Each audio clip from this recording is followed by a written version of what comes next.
අපි මුණ දුන්න දිට්වා කියන සුළි කුණාටුව විතරද අපිට බලපෑමකට තියෙන්නේ? නෑ. දිට්වා කියන සුළි කුණාටුව අපේ රටින් බැහැර වුණාට අපේ රටින් ගියාට අපේ මේ ආසියානු කලාපය ඇතුළත අපිට අවදානමක් තියෙන තවත් සුළි කුණාටු දෙකක් අඳුරගෙන තියෙනවා. ඉතින් ඒ දෙකෙන් එකක් තමා මේ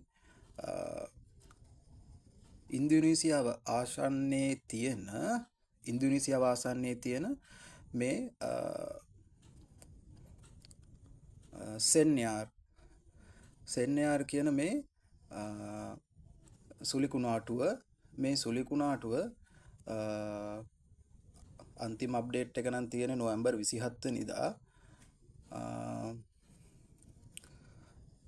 නොවැම්බර් 27 වෙන මේ ඇප් එකට අනුව නොවැම්බර් 27 වෙනිදා වෙනකොට ඒ සුලිකුණාටුවේ සුළඟේ වේගය පැයට කිලෝමීටර් 45ක් විතර වෙලා තියෙනවා.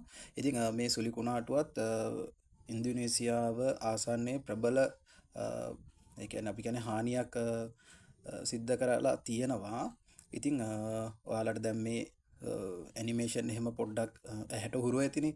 ඉතින් මේකෙන් ඔයගොල්ලන්ට බලා ගන්න පුළුවන්. එතකොට අනිත් එක තමා මේ වියට්නාමයේ ආසන්නයේ තියෙන මේ කෝටෝ කියන සුළි කුණාටුව.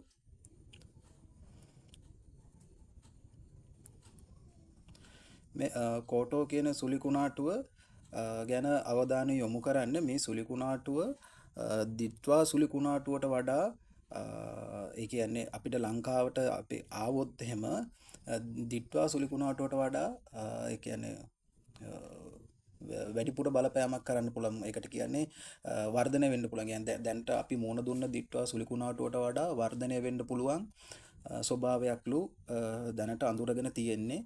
ඉතින් මේ සුළි කුණාටුව දැනට වියට්නාමයේ ආසන්නයේ තමයි තියෙන්නේ. ඉතින් මේ උපකල්පනය කරන විදිහට මේ ඇප් එකේ පෙන්ලා තියෙන විදිහට දත් අනුව මේක වියට්නාමෙන් ඇතුල් වෙලා ඊට පස්සේ මේ ඩොන්ග්ස්වායි කියන නගරයට එනකම් මේක දැන්ට තියෙන දත් අනුව උපකල්පනය කරන්න පුළුවන් මේ නගරයට එනකම් මේක එයි කියලා. ඊට පස්සේ මේක මැලේසියාව හරහා අපේ බෙන්ගාල බොක්කට ඇතුල් වීමේ ඉඩ කඩක් තියෙනවා කියලා තමා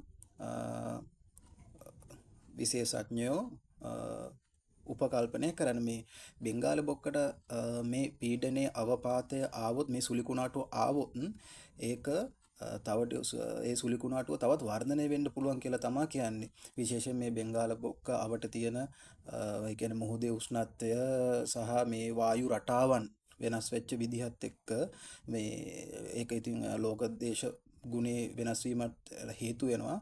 ඉතින් ඒක නිසා මේක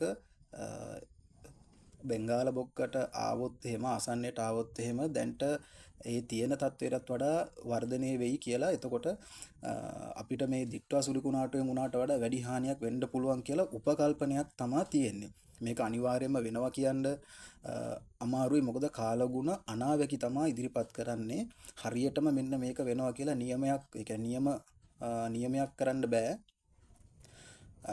දැනට තියෙන දත්ත මත පදනම්ව කාලගුණ විද්‍යාඥයන්ගේ තියෙන අත්දැකීම් එහෙම නැත්නම් පෙර වාර්තා අධ්‍යයනය කරලා තමයි මේ විදිහට උපකල්පනයන් ඉදිරිපත් කරන්නේ. ඉතින් මේක නිකන් මේ බය කරනවා කියලා හිතන්න එපා. මේ වගේ වීඩියෝ එකකින් කියන්න උත්සාහ කරන්නේ ඒ කියන්නේ බොරුවට බය කරනවා නෙමෙයි. දැන් මේ සුළි කුණාටුව ඇවිල්ලා හානි වෙනකම්ම ලොකු අදහසක් තිබ්බේ නැහැ අපිට. මොකද්ද වෙන්නේ කියලා සාමාන්‍ය ගම් වතුරක් කියලා තමයි සමහරව හිතුවේ. නමුත් දැන් වෙලා තියෙන හරිය හොඳටම දැන් පැහැදිලිනේ. ඉතින් දැන් මේක දැන් මේ කුණාටු දෙකෙන් එකක් හරි එහෙම නැත්නම් මේ කුණාටු දෙකම හරි ලංකාවට එීමේ අවදානමක් තියෙනවා. ඒ කියන්නේ ලොකු ප්‍රතිශතයක් නැහැ කියලා සම්භාවිතාවක් නැහැ කියලා තමයි කියන්නේ. නමුත් කරුමයට හරි ආවොත් මේකට පෙර සූදානමකින් ඒ කියන්නේ දැන් එකකින් පාඩමක් ඉගෙන ගත්තනේ. දැන් ඊගාවට එකක් ආවොත් එහෙම ඒකට කොහොමද මුහුණ දෙන්නේ කියලා දැන් තියාම ඒ කියන්නේ පෙර සූදානම් වෙන්න කියලා තමයි මේ වීඩියෝ එකෙන් බලාපොරොත්තු වෙන්නේ. ඒ කියන්නේ හිතන්නකෝ දැන් පෙර සූදානමක් කියන්නේ Tamanට කරගන්න පුළුවන් දෙයක් කරගන්න. ඒ කියන්නේ දැන් සමහර වෙලාවට ගම්වතු දැන් ඔයගොල්ලෝගේ කානු පද්ධති මොන හරි બ્લોක් වෙලා තියෙනවා නම් වෙන මොන හරි දෙයක් කරගන්න තියෙනවා නම් පුළුවන් තරම් ඉක්මනට මේක කරගන්න තියෙන්නේ. සමහර දේවල් තියෙනවා Tamanට කරගන්න බෑ එක්කෝ රජයකින් හරි නැත්නම් ඒ පාලන මොකක් හරි වෙන ආයතනයකින් හරි කරන්න ඕනේ. ඒවා Tamanට කරගන්න බෑනේ. පුළුවන් නම් ඒ ආයතන වලට ගිහිල්ලා Tamanට තියෙන අපහසුතාවය ඉදිරිපත් කරලා උදව් ඉල්ලගෙන වෙන මොකක් හරි Tamanට කරගන්න පුළුවන් දෙයක් කරගෙන ඒ වගේ දේවල් වලට මුහුණ දෙන්න පුළුවන් විදිහට ලෑස්ති වෙන්න කියලා තමයි පෙර සූදානම් වෙන්න කියලා තමයි මේ වීඩියෝ එකෙන් තියෙන්නේ. මොකද සමහර දේවල් කරන්න කාලෙ මදි. එතකොට වෙන්න තියෙන හානිය වැඩි. ඉතින් ඒක නිසා මේ පොඩ්ඩක් අවධානයෙන් ඉන්න හැම එකම ටීවී එකේ කියන එකම බලන් ඉන්න එපා. පුළුවන් නම් මෙන්න මේ ඇප් එකේ මම ලින්ක් එක දාන්නම්. ඒ දාලා පොඩි අප්ඩේට් එකක් ඔළුවේ තියාගන්න හැමතිස්සෙම. මොකද දැන් එකකින් හොඳ පාඩමක් ඉගෙන ගත්තනේ මුළු රටම. ඒකින්ද කාටවත් ඇඟිල්ල දික් කරන්න කලින් Tamanට කරගන්න පුළුවන් දේ කරගන්න අනවශ්‍ය විදිහට බය වෙන්නත් එපා. මේක උපකල්පනයක් විතරයි. ඒ වුණාට නොසලකා හරින්නත් එපා. පුළුවන් නම් මේ ගැන ටච් එකේ ඉන්න මේ කාලේ මොකද මුළු ලෝකෙම දේශගුණේ විපර්යාසයකට ලක් වෙන කාලයක්. ඒකින්ද අවධානයෙන් ඉන්න.